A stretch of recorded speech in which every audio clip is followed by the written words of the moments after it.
L'incidenza dei positivi in Sicilia è al 3,1%. Musumeci contrario al modello francese del Green Pass. A Palermo il documento disponibile da oggi al lab vaccinale. Giuliana Amici.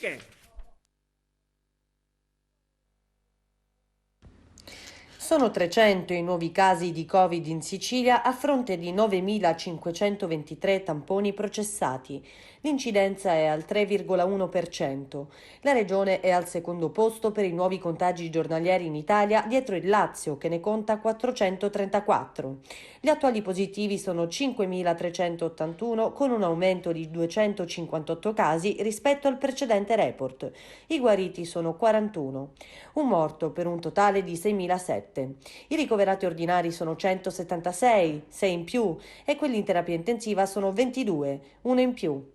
Ecco la distribuzione dei nuovi casi tra le province. Caltanissetta 130, Palermo 62, Catania 62, Messina 15, Siracusa 7, Trapani 13, Ragusa 0, Agrigento 1 ed Enna 10. Nel frattempo, in attesa di quanto sarà deciso probabilmente domani in occasione della conferenza Stato-Regioni, tiene banco l'ipotesi di adottare il Green Pass sul modello francese, anche per bar, ristoranti e stadi. È però una soluzione che non è del tutto condivisa dal presidente Nello Musumeci, che spiega: la libertà dei cittadini trova la massima espressione nel rispetto dei diritti di tutti. Il modello francese non mi convince del tutto perché sono contrario a prevedere misure che non possano essere assicurate da adeguati controlli. Dire oggi che per entrare in un pub ci vuole il Green Pass a prescindere da ogni valutazione di merito mi fa dire: chi controlla? Ad esempio il Green Pass non lo controllano neppure nei viaggi internazionali. Parliamo di cose fattibili. Credo sia più logico tutelare i servizi essenziali e monitorare gli ingressi in Italia in ciascuna regione, estendendo il Green Pass alle attività sociali dove esistono grandi assembramenti e dove i controlli possano essere davvero effettivi ed efficaci, conclude.